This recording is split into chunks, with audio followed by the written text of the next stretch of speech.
Psalm 23. The Lord is my shepherd, I lack nothing. He makes me lie down in green pastures. He leads me beside quiet waters.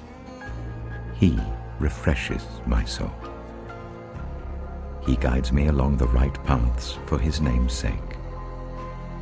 Even though I walk through the darkest valley, I will fear no evil, for you are with me. Your rod and your staff, they comfort me. You prepare a table before me in the presence of my enemies. You anoint my head with oil. My cup overflows. Surely your goodness and love will follow me all the days of my life, and I will dwell in the house of the Lord